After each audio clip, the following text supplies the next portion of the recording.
Kolegi, smo še na vezi ali je zadeva padla dol?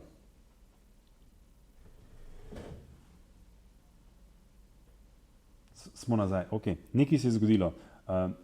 Na fakulteti se nam tukaj sigurno nič ne deluje, ne? Tako da to je nekaj čist običajnega.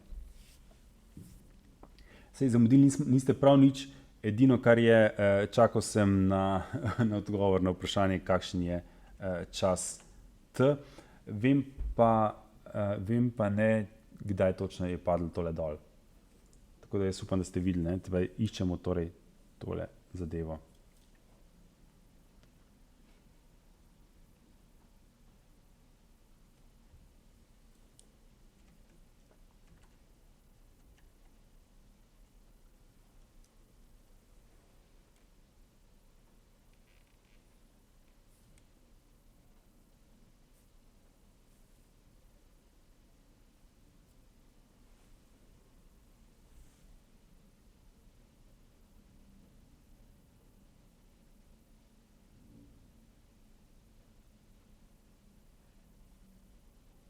Ima kdo naračunan čas?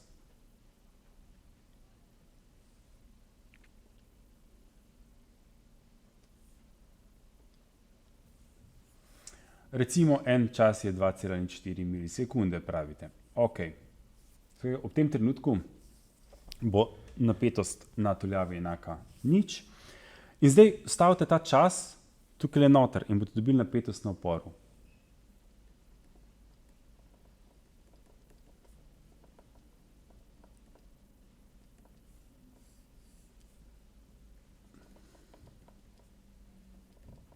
Devet, 4 volta krat kosinus, zdaj pa tukaj spet opozarjam, to je 1000 krat 2,04 krat 10 na minus tretjo sekunde. Snema se, seveda se snema, kolegi, brez skrbi. Dokler je stream živ, se mi zdi, da se vse snema. Plus, zdaj moram pa spet tole pretvoriti v radiane, 243,4, ker ta del je v radianih.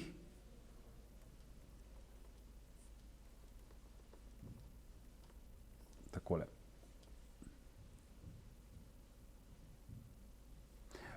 Pa kalkulator imejte tudi nastavljen, da bo računal z radiani.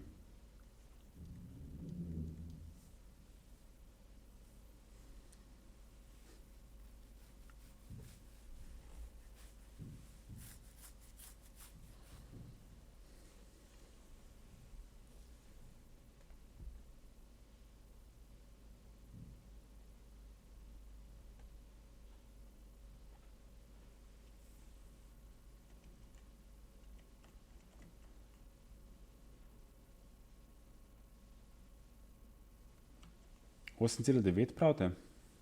Res?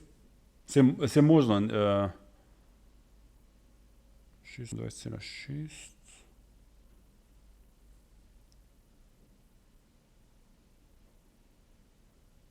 Aha. A pol to pride glih, se pravi, tale reč pride glih ali pi ali pa nula. Bolj nula, ne? Oziroma 360, 2 pi. Očitno. Zdaj 8,94 volta je takrat napetost na oporu. Saj smiselno, ker napetost na tuljavi pa na oporu sta pod kotom 90 stopinj, ja. Moja napaka v razmišljanju, ampak dobro. Smo na nek način, na daljši način prišli do rezultata. Evo. In to je torej rezultat te naloge. Zdaj, tegale zadnjega dela bi se lahko izognili, če bi rekli, ok, napetost na tuljavi pa na kondenzatorju, na oporu sta pod kotom 90 stopinj, to bi lahko izrisali. Pa bi rekli, ok, kadar je ena nič, bo druga na maksimumu. Skratka, tukaj vmes je 90 stopinj.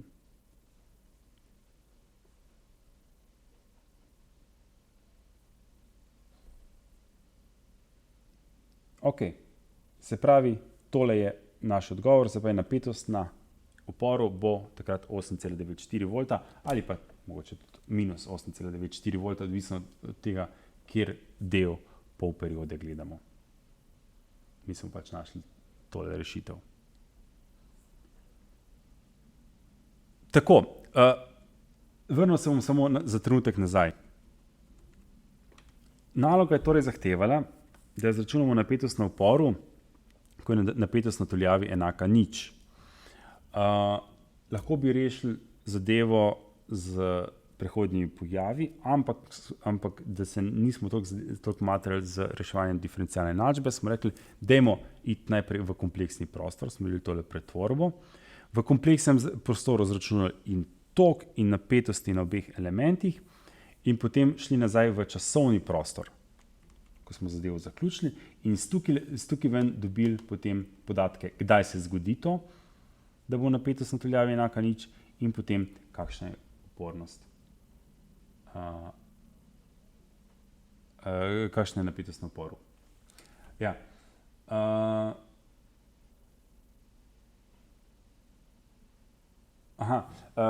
Imate vprašanje na način, ki ste ga vi prej ponudili. Veste, kaj težava s tem vašim načinom? Če greste pretvarjati kar tole v kompleksor, da je to 10 krat e na minus na j nič stopinj, boste dobili sicer volta, je to že narobe. To ni prav. Matematiki vam to že vse skupaj črtajo, ker to ni res. Težava je, ker morate potem to pretvoriti nazaj v časovni prostor. In zdaj, če pretvarjate pa to v časovni prostor, je pa rata tole. 10 krat kosinus od 1000 t voltov. Se pravi, vi ste šli iz časovnega prostora v kompleksni prostor, nazaj v časovni prostor in niste dobili iste funkcije. Zato pravim, da je narobe to, kar ste vi predlagali. Morate dejansko pretvoriti iz sinusa v kosinus, pa potem iti v kompleksni prostor pa reševati.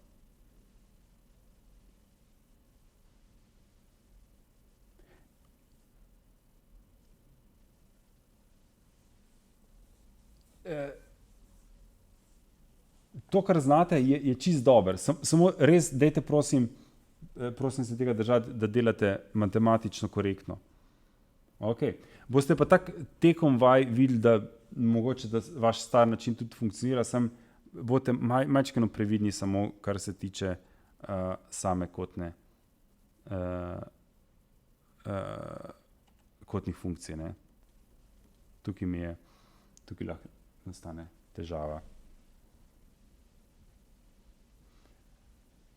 Je pa tako, no, jaz večkrat rečem, v srednjih šolah se učite neke včasih take finte, ki so sicer lahko praktično čisto uporabne, so pa določene stvari narobe. Tako da je to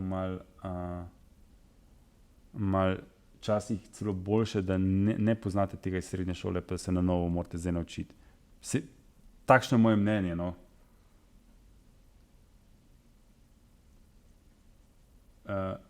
To pa polno razumem. Mislim, da redko kdo izmed nas je dober matematik. Zase jaz tudi trdim, da imam težave z matematiko in da mi matematika ne leži preveč. Ampak se skušam nekako spopadati z njo. Ok. Ta naloga, kolikor je bilo vezje sicer enostavno, je bila v bistvu celostna v smislu tega, da obravnavamo problem, ki je realen, se pravi, ki ga imamo res v časovnem prostoru, gremo v kompleksni prostor in potem nazaj v časovni prostor. Redko kdaj boste morali vse to narediti, če pa že, bojo pa res vezja zelo preprosta. Tako da v kompleksnem prostoru ne bo veliko računanja. Poglejte, samo tole smo mogli v kompleksnem zračunati. Če bo vezja bolj komplicirana, bo potem tudi ponavadi naloga samo v kompleksnem prostoru. Dajmo še en primer rešiti, potem bi pa danes zaključili z snovjo, pa gremo na pripravo na laboratorijsko vajo. In sicer imamo eno takole nalogco, to je pa v bistvu iz kolokvija. No, samo da jaz tole pravilno postavim.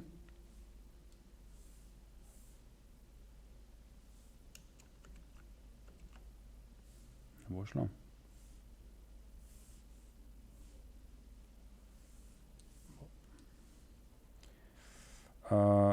to je z enega kolokvija vzeto.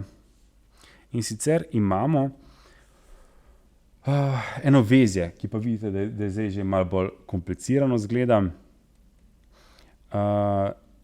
Še vedno imamo časovni potek funkcije, poglejte, 30 krat kosinus omega t plus 30 stopinj.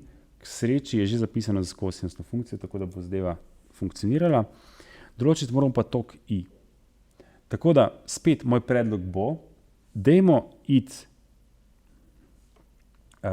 zapisati tole napetost kot kompleksor, zračunati kompleksor toka I in potem, ko bomo imeli kompleksor toka, ga pretvorimo nazaj v časovni prostor. Tako da iz U od T izračunam kompleksor, ki je v tem primeru ful simple, pogledajte. 30 krat E na J 30 stopinj voltov. Če ne bi bil pa kosinus, bi pa samo 90 stopinj odšteli, tako. Samo važno je, da veste, zakaj odštevate 90 stopinj.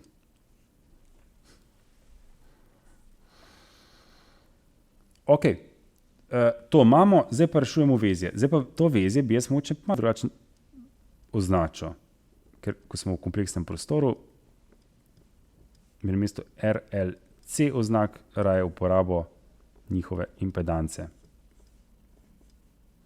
To je R2, R1, zaenkrat je še vse isto, ne? Tukaj pa piše minus J1 z omega C, tukaj pa J omega L.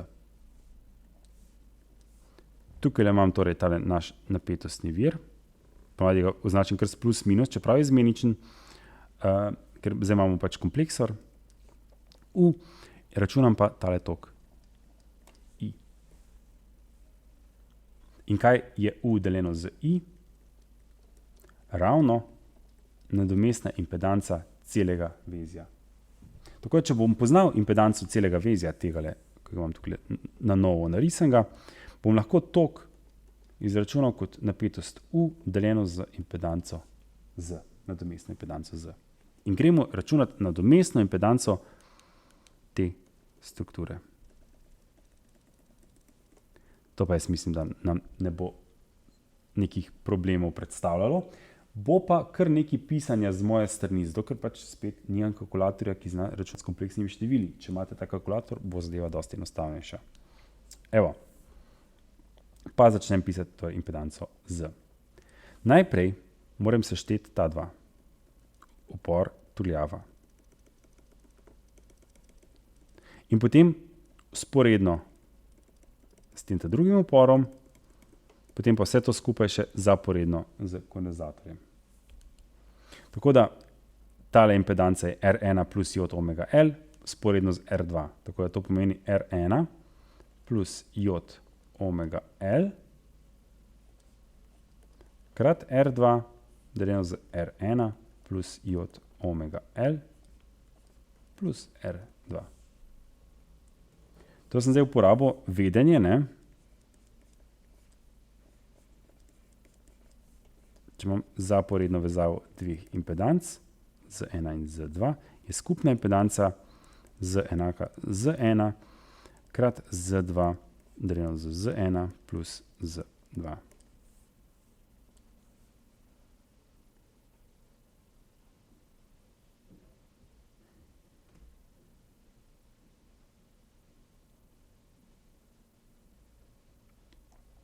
Ok, tako da zdaj sem že v bistvu R1 pa J omega L sem dal skupaj, to je v oklepajih, dvakrat uporabljeno, potem pa še sporedna vezava, potem pa še zaporedna minus J1 z omega C.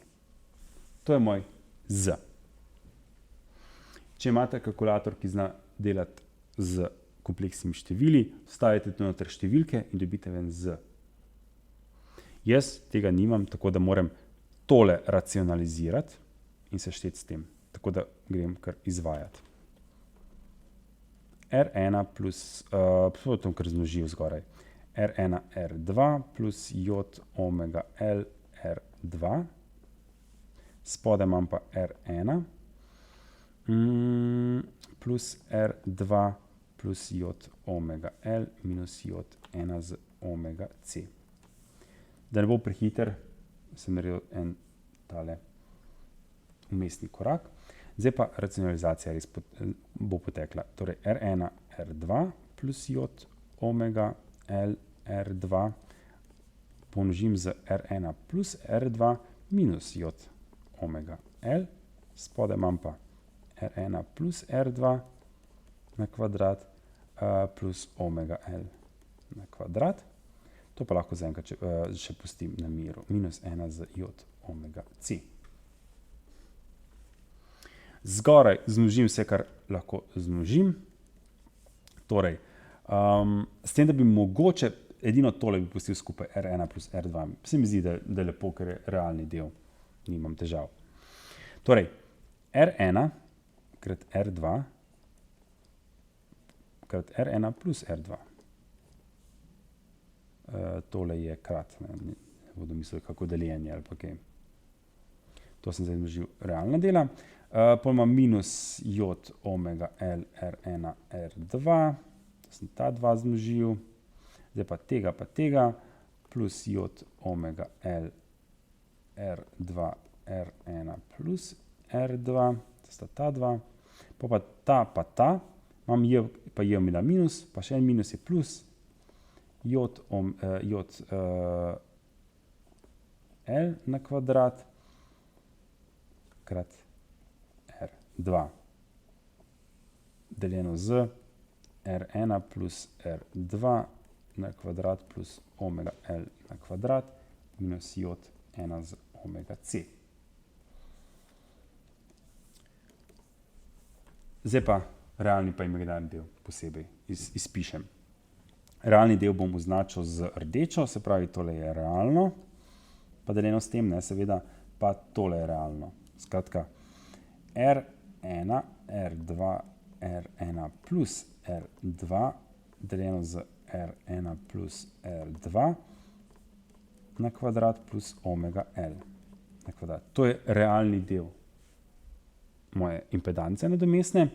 Imaginarni del bom pa zložil vse, kar ima J je zraven. Skratka, to je pa tole seveda deljeno s tem, pa še tale del ne smem pozabiti. Tako da bom rekel plus j in imam kaj? Tukaj imam torej omega L R1 R2 minus je tole, plus omega L R2 R1 plus R2, pa še tale minus, tole skupaj delil z R1 plus R2 na kvadrat plus omega L na kvadrat minus 1 z omega C. Evo.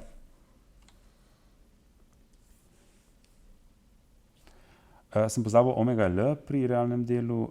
Ja, res je, hvala. Omega L na kvadrat krat R2. Mi tule noter manjka. Hvala lepa za opozorilo. Ja, kar na dan s vprašanji, seveda. Evo, no in zdaj, če nimate torej kalkulatorja, ki bi to znal, tukaj noter pa lahko vsak kalkulator tole reši. Skratka, tole so številke, pa tole so številke in rešimo zadevo.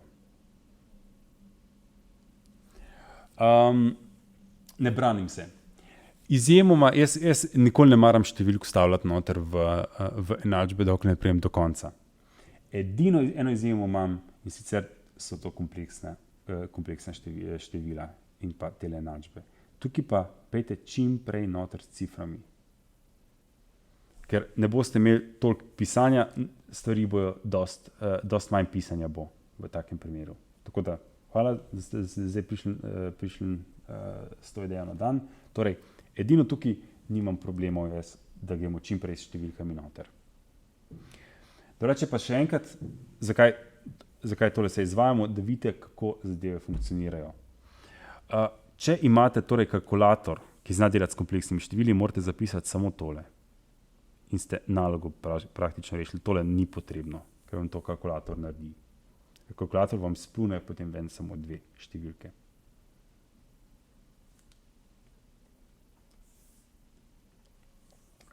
tem konkretnem primeru sem do konca prišel z simboli. Znamo pa sestaviti nalogo, kjer ne morete številko staviti naprej. Če vas hočemo prisiliti, da bi zadevo izpeljali čist iz nule, ne, z vsemi simboli, vas tudi to lahko prisilimo. In to so pa razne naloge tipa, izračunajte, ne vem, pri katerem uporu bo vezja v resonanci. Konkretno. To vas pa lahko potem prisilimo, da morate vse noter vstavljati.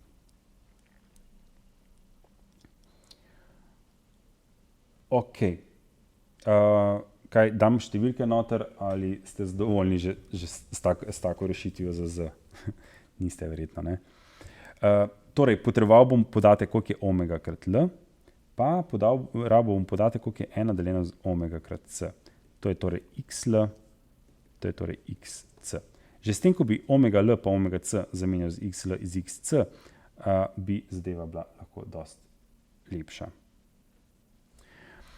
Omega L je torej 10 na 6 na sekundo, tuljava je pa 0,1, se pravi, to je pa kaj 10 na minus četrto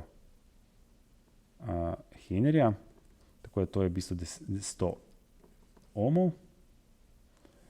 To pa je 1 deljeno z 10 na 6 na sekundo, krat C je pa 0,1 mikrofarad, se pravi, je to 10 na minus 7.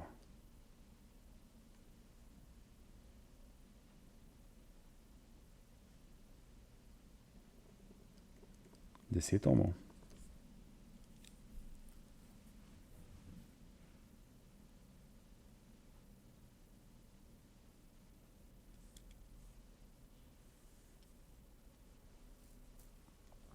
Zdaj pa stavimo noter številke. Torej, R1, R2 je to 100 krat 100, pa ne bom enot pisal, ker že tako ali tako bo veliko pisanja. To je pa 100 plus 100 plus omega L je 100 na kvadrat, krat R2 je 100. Vidite, ne, same lepe številke, torej 100 plus 100 na kvadrat plus 100 na kvadrat plus J krat minus 100 krat 100 krat 100 plus 100 krat 100 krat 100 plus 100 deljeno z, pa da bom še enkrat tole isto zdaj opisal, je to potem 4000 plus, ne, narobe sem rekel, 4 nule mora biti. Takole. Plus 10.000, se pravi, to je bilo 5000 spodaj. No, pa imam tukaj še minus 1 z omega C, 10. Evo. In kolega pravi, da je končni rezultat 60 plus jod 10 ohmov.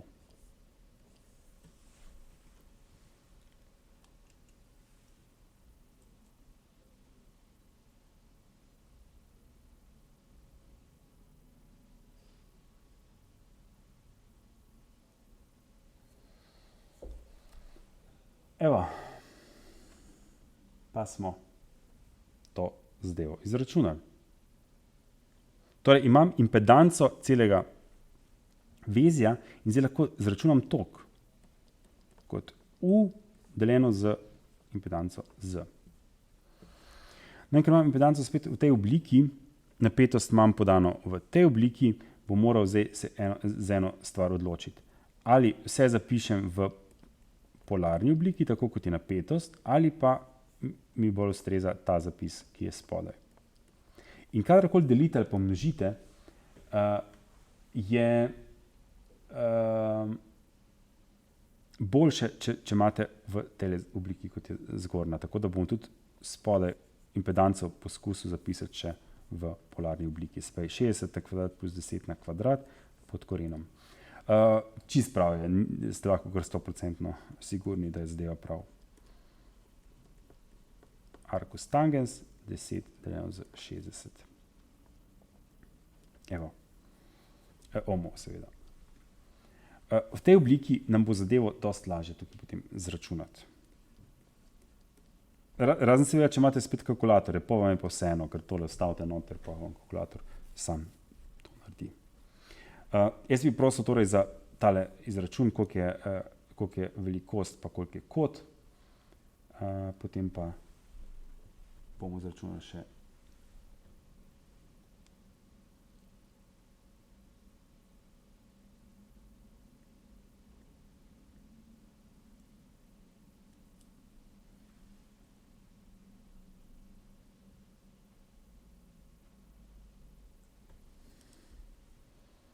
torej bo neki zelo približno enako 60, mogoče 61 in jod, kot bo to tam nekje 10 stopinj. 61 in jod 9,5. Hvala lepa. Ohma, ne volta.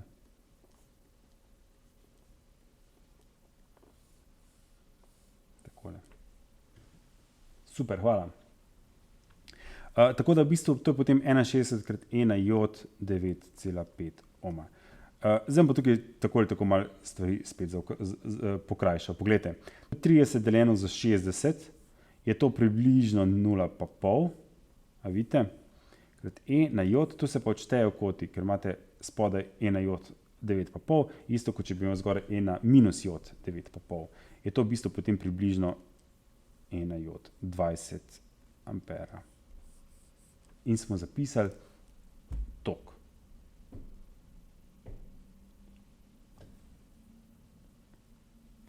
Zdaj pa zahteva naloga časovni potek toka. To pomeni, da moram še nazaj v časovni prostor priti.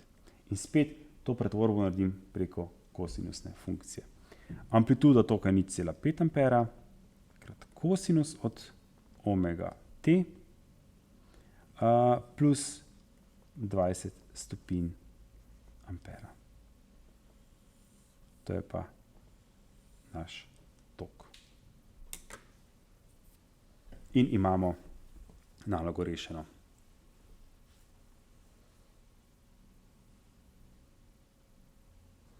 A vidite, to vezje, kljub temu, da je bilo dosti bolj komplicirano kot prejšnje, nekak računskega dela niti nismo imeli toliko več. Kolega me je eno stvar opozoril, ki se zelo strinjam z njim, dajte probati tule čim prej noter cifre zmetati, pa potem z ciframi delati naprej. Verjetnost, da se boste zmotili s ciframi, skoraj verjetno manjša kot pa za simboli, tako kot sem jaz tukaj izvajal.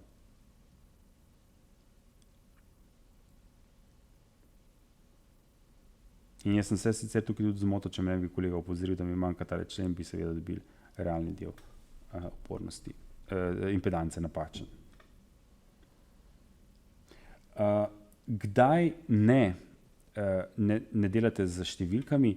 Takrat, kadar seveda ne morete. In vprašanje bi bilo recimo, da bi vas vprašal, pri kateri kapacitivnosti bi bil imaginarni del enak nič.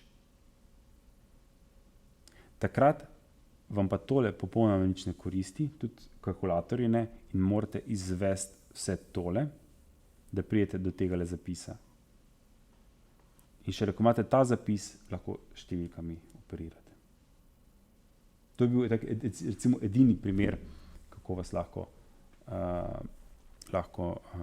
prisilimo v to. Takrat smo tudi v resonanci. Ja. Tako.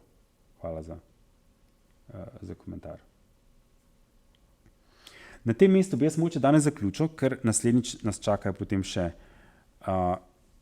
vezja, pri katerih moramo uporabiti metode za reševanje, zančne, spojiščni potenciali, vse to, kar že poznamo.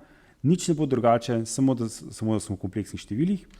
Potem so ena zelo specialna vezja, ki jih pa še ne poznamo, to je pa to, da imamo tuljave medsebojno sklopljene. To je v bistvu, da imamo neko medsebojno induktivnost med njima.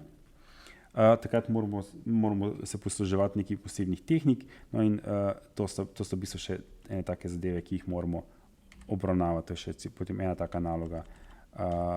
Ampak za vsak od teh problemov bi verjetno potrebovali šli še enkrat nazaj na pripravi za laboratorijsko vajo. Meni se zdi tale vaja spet ena taka simpatična, ne preveč zahtevna vaja za opazovati, tako da vabljeni, če boste lahko prišli na laboratorijsko vajo. Velja seveda še spet isti režim, kot je bil. Razdeljeni ste v tiste skupine in se pač vidimo ob vaših rednih terminih, se pravi z VSŠ je to v ponedeljek in torek, z univerzitetniki smo pa to srede in pa petki, ne. Tako da vabljeni potem na obisk v laboratoriju. Kolikor ne morete priti na laboratorijsko vajo, je seveda tako kot do zdaj, oddate poročilo prek spleta. Tukaj bomo pa zdaj pogledali, kaj točno je treba narediti za pripravo, pa video posnetek spustimo, kjer so pa v bistvu rezultati oziroma opazovanja iz tele laboratorijske vaje in pa sama izvedba laboratorijske vaje. Ok, vrtilno magnetno polje je tema. To je v bistvu časovno spremljivo magnetno polje, ki se v prostoru dejansko vrti svojo smer, sever-jug, se vrti okoli. In to lahko čisto elektronsko dosežemo, takšno vrtilno polje. In tukaj imate nekaj malega uvoda. Dejansko se bomo spet igrali z sinusi in kosinusi. To je osnovna ideja. In tukaj imamo torej našo pripravo. Mi poskusimo dobiti, nekako proizvesti dve komponenti gostote magnetnega pretoka, eno komponento v Y smeri in eno v X smeri. In zdaj, če imamo eno tuljavo takole in eno recimo takole, pa čez eno tuljavo spuščamo sinusni tok, čez drugo pa kosinusni tok, bo magnetno polje, ta kazalec magnetnega polja ali pa vektor, spreminjal smer tako, da bo izgledal, kot da se vrti, se pravi, kot da tale kazalec potuje z nekim omega t naokoli. To zadevo se da tudi super demonstrirati z osciloskopom, kar mislim, da smo tudi pri nekaterih skupinah si malo pogledali. Tiste stvari, ko sem jaz na osciloskopu delal brez histerezne zanke, je bil dejansko sinusni in kosinusni signal. Sta bila, zato sem imel jaz kroženje na sliki. Ok, zdaj pa poglejmo, kaj bomo probali mi poračunati, da se malo pripravimo na tole zadevo. Preverili bomo seveda to zadevo, da to res drži, tako da bomo dva različna signala, ki jih imamo tukaj opisana, poračunali pri določenih podatkih. Skratka, tukaj imate nek res malo daljši uvod. No, tole je pa tisto, kar je za nas mogoče najbolj zanimivo. Tole sta te dve tuljavi, oziroma dva para tuljav. En par tuljav povzroča gostoto magnetnega pretoka v Y smeri in en par tuljav v X smeri. Zdaj, zakaj delamo v parih te tuljave? Čist zato, da ne kvarimo simetrije, da je polje noter čim bolj homogeno. Zdaj, en tok bomo popisali z tole funkcijo, a vidite, ta drug tok pa z tole funkcijo, ki je za 90 stopinj zamaknjena. Obe amplitudi bosta 2 ampera, frekvenca bo tole, se pravi 10 krat pi, omega ne, bo 10 krat pi. To je to. Gostote pretokov se bojo dale pa zračunati kar tako, da bomo tok množili z nekim faktorjem in ta faktor je tukaj 5 militesla na amper. To je pa nek izkustven faktor, ki smo ga pač pomerili za naše izbrane tuljave, za našo geometrijo. Zdaj, to so nekako podatki iz teksta, ki jih potrebujemo. Zdaj pa, kaj je cilj? Cilj bo zračunati gostote pretokov pri določenih teh omega t-jih. Ne morem tukaj zdaj reči v določenih časih, ampak čas pomnožen z kotno frekvenco. Tako da za bx, če pogledate, ne, če zapišete enačbo, za bx velja enačba, da je to kb krat i1 od t. To je tok skozi tale x par tuljav. No, in ker je I1 od T podan tukaj zgoraj, ki ga vidim, tule, je to IM krat kosinus od omega T plus pi šestini.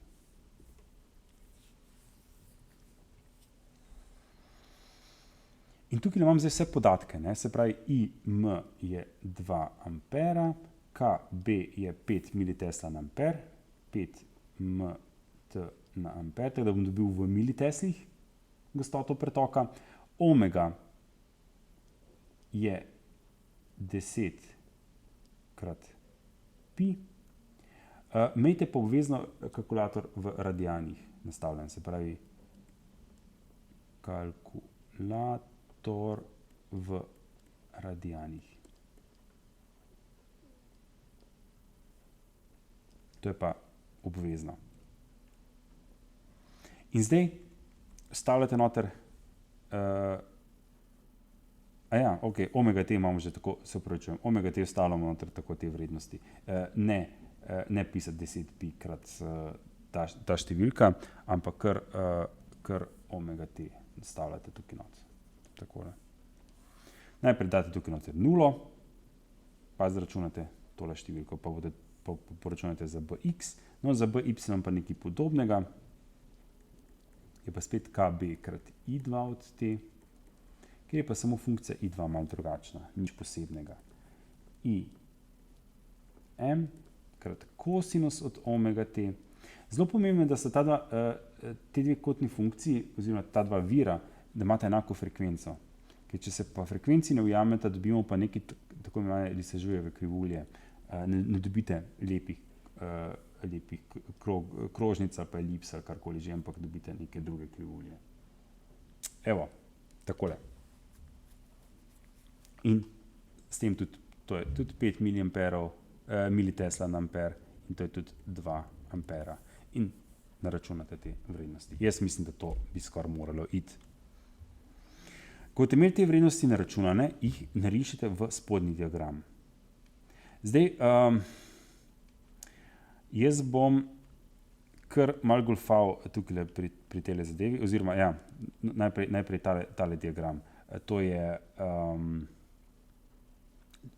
odvisnosti od omega t, obeh gostoti pretokov, zdaj nič do 2 pi, zdaj to bi morali dobiti nekaj takega, dve krivulji,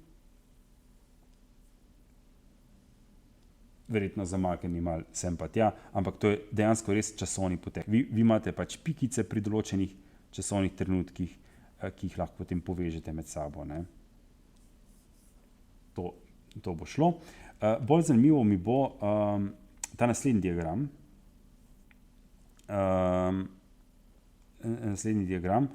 Tale točka 4. Dobro, v zgornji diagram potem časovna poteka, še dobite, to je v bistvu tale polna krivulja. Najprej po točko 2 so samo tele točke, sve tole, kar imate, so v bistvu samo tele pikice. Po točko 3 je pa samo, da jih povežete med sabo. Nič posebnega, ni to bila kar ena točka, ne vem, zakaj so razdelili v dve. Tale je bolj zanimiva, točka 4.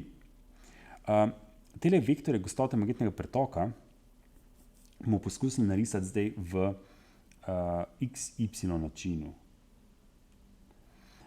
In tole imamo pa zdaj tukaj narejeno. Glejte, na X os bomo nanašali dolžino vektorja v X smeri, v Y os pa v Y smeri. In tukaj se izkaže, da katerikoli vektor boste vi izbrali, zdaj moja skica bo zelo grda sicer, ampak za katerokoli točko boste vi narisali, bodo vse točke ležale na krožnici. Takole bodo izgledale. Če vzamem neko poljubno točko, samo tako, da bo jasno, ne, tole je vaša vrednost bx in to je vaša vrednost by. In vse te točke ležijo na eni krožnici, ki jo je zdaj računalnik lepo popravil. Označite pač res eno točko si izberete, jo označite, rečete, ok, to je moj vektor B. takole in smer vrtenja, piše, da še označimo tole potem po točko 5, smer vrtenja pa seveda tako, da se ta kot matematično pozitivno povečuje. Se pravi, to je omega krat t se zadeva takole vrti. To je tisti pomembna zadeva. Se pravi, ne glede na to, na kakšnem kotu bomo, vektor bo vedno enake velikosti, smer se bo pa spreminjala, tako da v bistvu tale puščica se bo vrtela lepo naokoli. In s tem bomo imeli vrteče se polje. Zdaj si pa predstavljate, ne, da date tu noter magnet, sever-jug. Ta magnet se bo vrtel skupaj z tem poljem, ne, zaradi magnetne sile. In na ta način smo naredili električni motor. Sinhronski električni motor, ki se vrti z enako frekvenco kot tole polje. No, obstaja še druga varianta, da damo tukaj noter na mesto magneta kar en kovinski, recimo aluminijasti rotor iz nekega aluminija in tudi ta se bo začel vrteti. Čeprav aluminij sam po sebi ni magnetni material. No, tukaj je pa en pojav, da se z indukcijo ustvari najprej električna napetost, ki požene električni tok v aluminiju in ta tok ustvari potem svoje magnetno polje, ki interagira z magnetnim poljem s tem zunanjim magnetnim poljem in spet imate magnetno silo. To je pa osnovni princip delovanja asinhronskega motorja, kjer dejansko na rotorju nimate nobenega magneta. Tukaj bo še ena taka enačba, oziroma en tak izračun za narediti. In sicer bomo upoštevali še eno zadevo. Recimo, da je tole magnet res na sredini. Kako se ta magnet vrti, oziroma kakšen je kot magneta glede na magnetno polje, se pravi magnetek bi bil recimo takole obrnjen, kakšen je kot med njima. Če ta magnet, če neko trenje, zavira vrtenje tegale magneta. To je pod točko 6. Še vedno se v ta magnet isto hitro vrtel kot zunanje polje, ampak nekoliko bo zamujal za poljem, ravno zaradi trenja. No in tukaj bomo nekako poskusili aplicirati znanje iz navora. In sicer magnetni dipolski moment, tukaj označen z malim m-jem, je magnetni dipolski moment tega našega magneta in navor trenja je tule podan. Mi vemo, da je magnetni navor po velikosti enak magnetnemu dipolnemu momentu, pomnoženem z zunanjim poljem krat sinus kota med njima. To je zdaj po velikosti je ta magnetni moment, pa imamo pa še magnetni, se pravi navor trenja, navor trenja.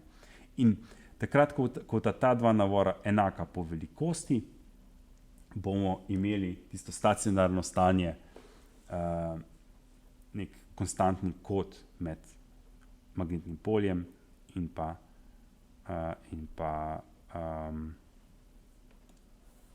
samim magnetom. Torej sem popravil v kot alfa, ker je označen tole z alfo. Ok, nič problematičnega, se pravi m trenja je torej mb krat sinus alfa, torej sinus alfa je m trenja z dipolnim momentom krat gostota magnetnega pretoka. In z tega ven dobite alfa kot arcus sinus, ne, m trenja deljeno z malim m krat b. In z tega ven dobite potem, koliko bo zdaj ta magnetek zaostajal za magnetnim poljem. Še enkrat bi rad jaz tukaj mogoče opozoril, da to ne pomeni, da se giblje asinhrono. Se pravi, asinhrono pomeni ne enako hitro kot magnetno polje. On je še vedno v sinhronizmu z magnetnim poljem, še vedno enako hiter kot magnetno polje, samo med magnetnim poljem in pa med magnetkom je vedno nek konstanten kot in ta kot je kot alfa.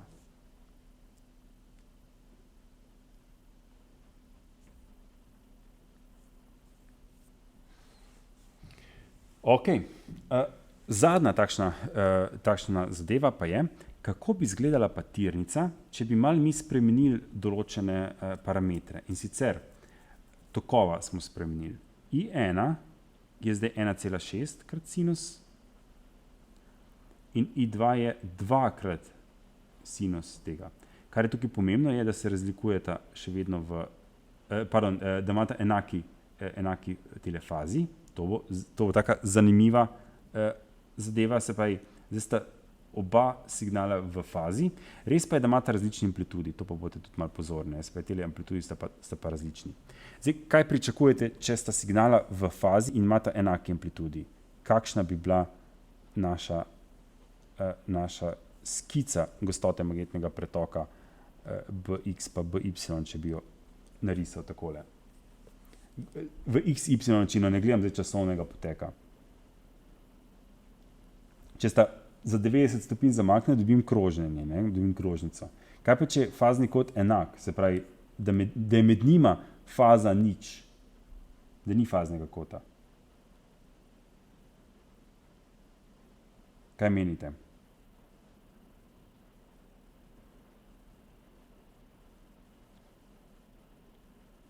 Rečemo, ob času, da je tale argument pri sinusu nič, se pravi, bosta oba tukaj v središču. Ok, kaj pa potem? Ko ta čas narašča, vaš sinusni signal, si ga lahko samo skiciramo, takšne oblike. Ko sinus narašča, bo na obeh naraščal enako, kar pomeni, da bo točkica tukaj gor. In tako naprej. Se pravi, takole se bo ta točka najprej gibala navzgor, potem bo šla navzdol,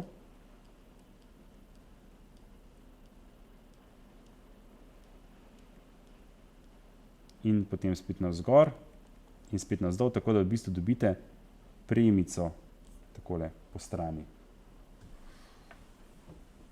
To je, če bi bili amplitudi obeh signalov enaki. Če pa nista enaki amplitudi, kaj pa se potem spremeni?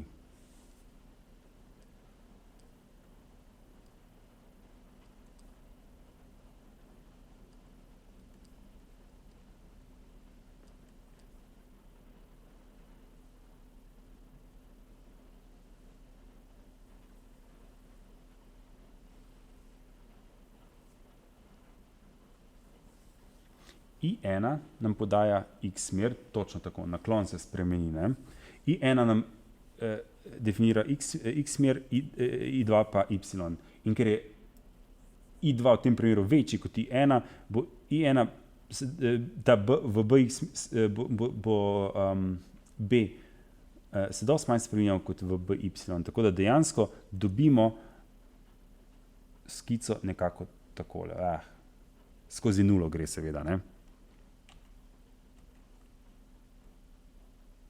Tole je naša, kakorkoli bom narisal, bom verjetno zgrešil tole nulo. Super. Tole bi bila naša skica, bolj pokončna je. In sicer izkaže se, da tukaj bom dobil pač nek bx max, ali pa min, bx max in tule pa by max. Ta vrednost je v bistvu 1,6 ampera krat tisti faktor KB, ki ga imamo tako že iz prve naloge, in tole je pa by max minusa takole. Tako da tole je ta skica, ki jo pričakujem pri takšnem poteku signalov. Pa se pa lahko, če imate voljo, še igrate, kaj pa bi bilo, če bi enega postavil na nič, pa drugega na nič in tako naprej. In to bo tudi stvar naše laboratorijske vaje, da se bomo igrali s temi nastavitvami. na generatorju. Hkrati bomo opazovali tudi vrtenje rotorja in to potovanje vektorja B bomo opazovali v bistvu na osciloskopu.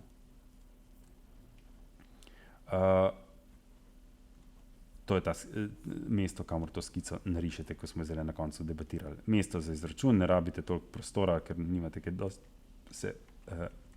se ukvarjati z računanjem, imate zelo malo. Najprej, zakaj se vrti v magnetnem polju trajni magnet? Razlog smo omenili že, dejansko imamo zunanje magnetno polje in magnet čuti to magnetno silo zaradi zunanjega polja, oziroma če magnetno polje ni poravnano z magnetom, se nek navor pojavi, ki zavrti magnet v smeri magnetnega polja. Zakaj se pa giblje rotor iz aluminija? Tukaj pa daljša zgodba, je pa ravno v tem, skratka, aluminij je nemagnetni material, torej ne čuti takoj magnetne sile, ampak zgodi se pa to, da se zaradi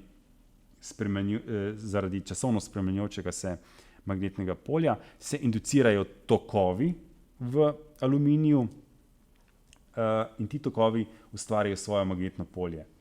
In tisto magnetno polje pa potem interagira z zunanjim magnetnim poljem in se privlači z magnetno silo in tako se potem pojavi nek navor na takšen rotor. To je pa v bistvu odgovor na ta vprašanja. Evo. In to je pa v bistvu že del laboratorijske vaje in predlagam, da si pogledamo še tale video, sploh za tiste, ki ne boste mogli priti v živo, da pogledamo, kako zadeva funkcionira. Dajte mi samo trenutek, da jaz ta pravi video zberem, drugače, mislim, tale vaja. Vaja 4, ne vaja 3 je to. Samo tale video moram nastaviti prav, da bo se ta pravi zavrtel.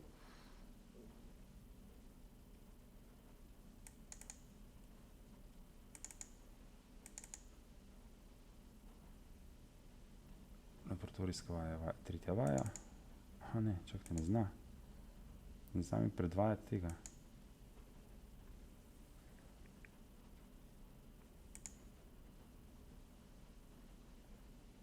Bom pa z zunanjim.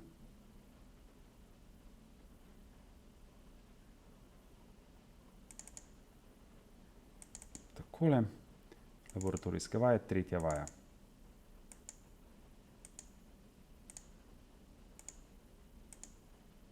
Evo.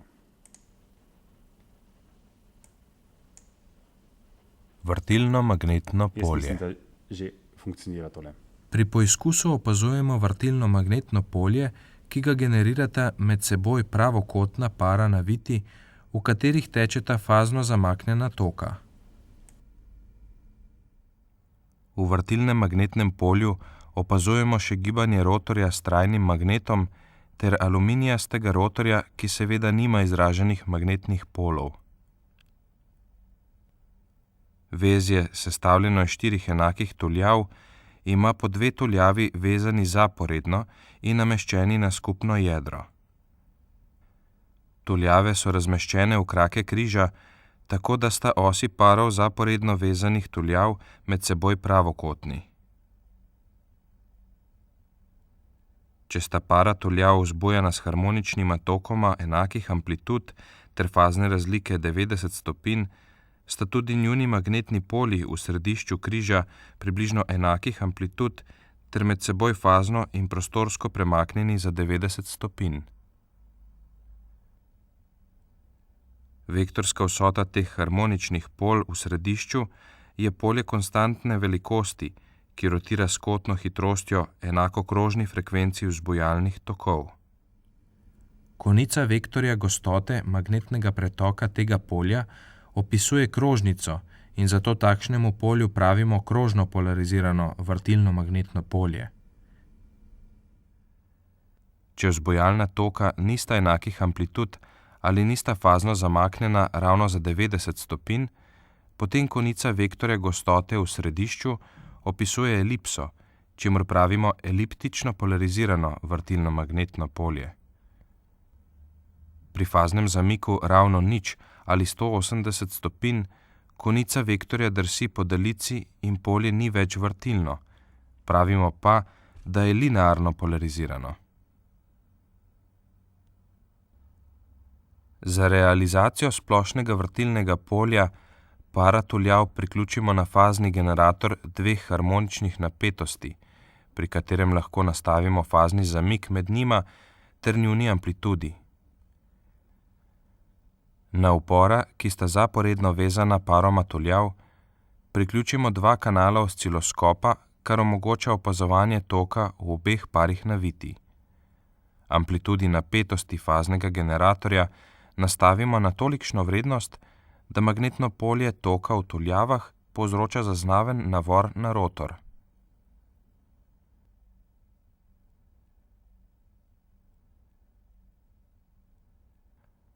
Na trn v središču najprej namestimo rotor iz trajnega magneta, feromagnetika z izraženima magnetnima poloma. Navor magnetnih sil ga obrača v smer polja, ki ga ustvarjajo tuljave. Ker je polje vrtilno, se tudi rotor vrti. Najprej je fazni premik med viroma plus 90 stopinj, rotor se vrti v eno smer. S premikom potenciometra fazni zamik med viroma nastavimo na minus 90 stopinj. Opazimo, da se rotor vrti v nasprotno smer. Če signala fazno poravnamo, je polje linearno polarizirano in rotor preskakuje med dvema legama na simetrali med osmi parov tuljav. Pri faznem zamiku 90 stopinj nastavimo amplitudo toka v enem paru tuljav polovico nižjo od amplitude v drugem paru. Ker je vrtilno magnetno polje sedaj eliptično polarizirano in ima spremenljivo velikost, se rotor vrti z neenakomerno kotno hitrostjo.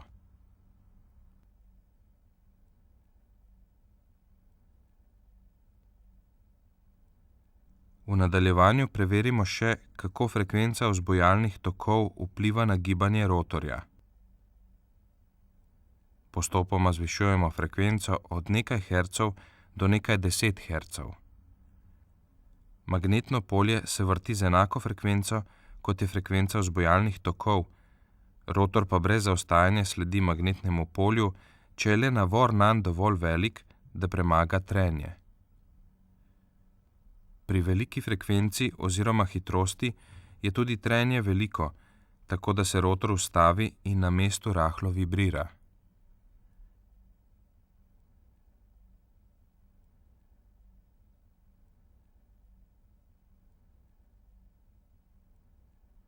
Frekvenco ponovno nastavimo na nizko vrednost. Da bi preverili ujemanje frekvence vrtenja rotorja s frekvenco vzbujanja, na osciloskopu vključimo XY prikaz. Ta prikazuje medsebojno odvisnost med trenutnima vrednostima vzbujalnih tokov, iz česar sta razvidni razmerje amplitud ter fazna razlika teh. Pri enaki amplitudi obeh tokov in faznem zamiku 90 stopinj na zaslonu opazimo piko, ki se giblje po krožnici.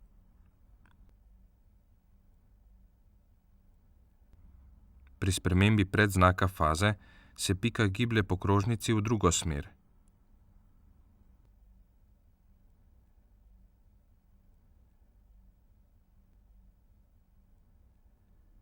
Pri faznem zamiku 0 ali 180 stopinj se pika giblje po daljici skozi koordinatno izhodišče.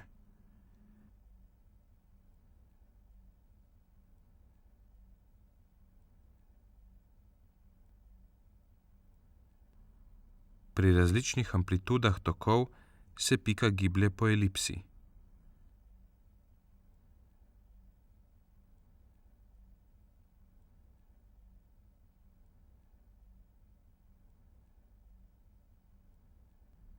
Pri zviševanju frekvence pa se pika giblje hitreje in na videz za seboj pušča sled.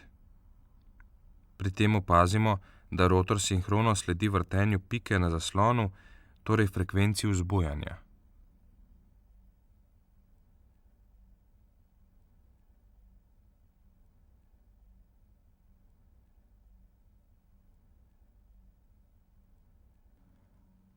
Namesto rotorja s trajnim magnetom na trn namestimo aluminijasti rotor. Ta nima izraženih magnetnih polov, zato pri nizkih frekvencah miruje. Zanimiv pojav zasledimo pri frekvencah višjih od 10 Hz. Nemagneten rotor se vrti v smeri vrtenja polja.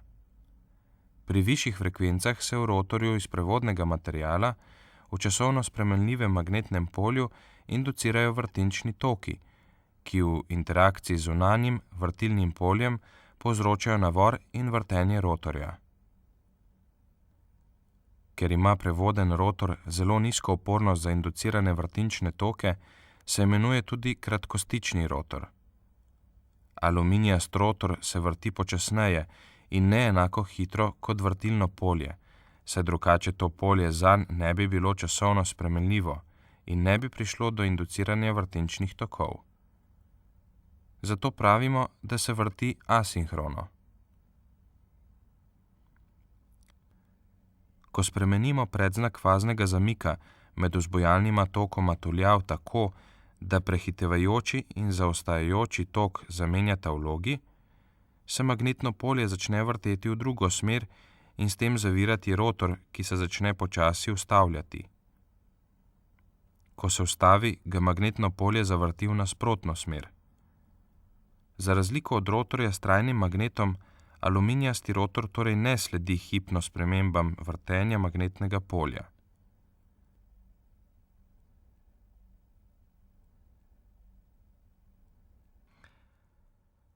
Da lahko bolj zgovorno predstavimo vrtilno magnetno polje, smo na viru izvedli moduliran signal, ki ob priklopu na osciloskop omogoča vizualizacijo vektorja gostote magnetnega pretoka v središču, kjer je trn za rotor. Na zaslonu opazimo daljico, ki kroži okrog krajišča in si jo lahko predstavljamo kot vektor gostote magnetnega pretoka vrtilnega polja. Pri enakih amplitudah signalov vzbujanja in faznem zamiku 90 stopinj se drugo krajišče vektorja giblje po krožnici. Magnetno polje se vrti s frekvenco vzbujanja, prav tako tudi rotor s trajnim magnetom.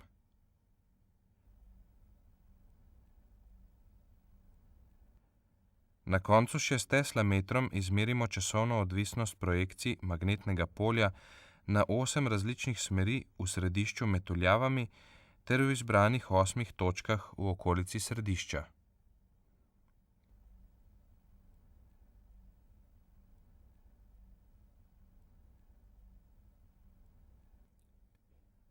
V ta namen ploščato sondo najprej vtaknemo v sredinsko režo v plastičnem nosilcu ter nosilec namestimo v središče namesto trna in rotorja.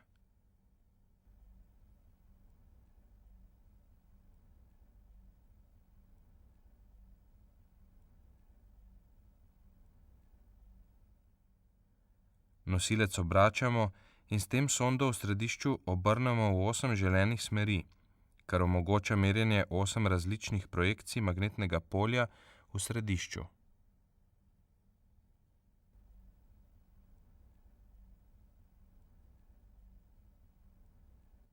Na zaslonu primerjamo časovni potek vzbujalnega toka v enem paru tuljav s časovnimi poteki merjenih projekcij magnetnega polja. Vidimo, da se fazna razlika primerjanih signalov spreminja v odvisnosti od orientacije sonde oziroma smeri projekcij polja in pri enem zasuku okrog osi preide od 0 stopinj do 360 stopinj.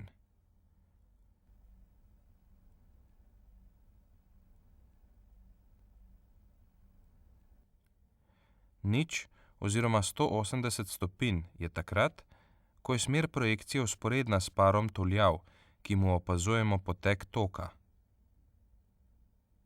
Amplituda merjenih projekcij ostaja nespremenjena, ker ima krožno polarizirano vrtilno polje v središču konstantno velikost.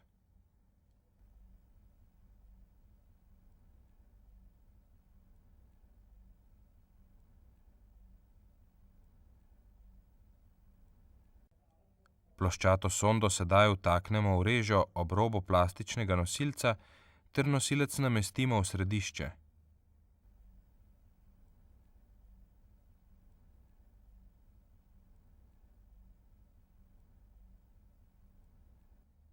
Nosilec obračamo in s tem sondo premaknemo v izbranih 8 točk v okolici središča, s čimer pomerimo 8 različnih projekcij magnetnega polja, in sicer vsako v drugi točki.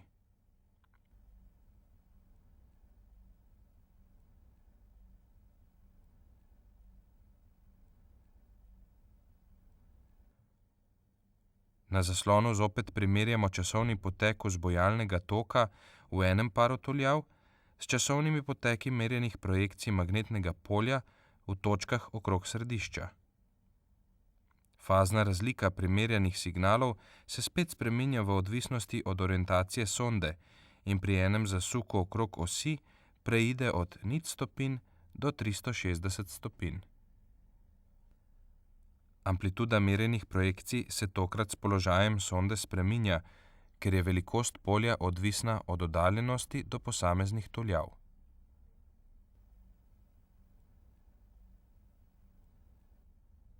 Najvišja amplituda je v tistih 4 legah, ki so najbližje posameznim tuljavam, najnižja pa je takrat, ko je lega sonde vmes med sosednjimi tuljavami.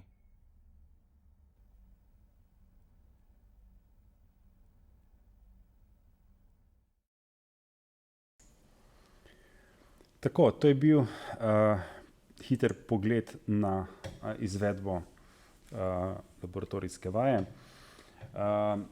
Točno tako jo bomo izvajali tudi v laboratoriju, tako da si malo predstavljate, kako zadeva izgleda. Je bolj opazovalne narave, zelo malo meritev je, nekaj malega na koncu z teslometrom pomerimo, gostote pretokov, pa kote med recimo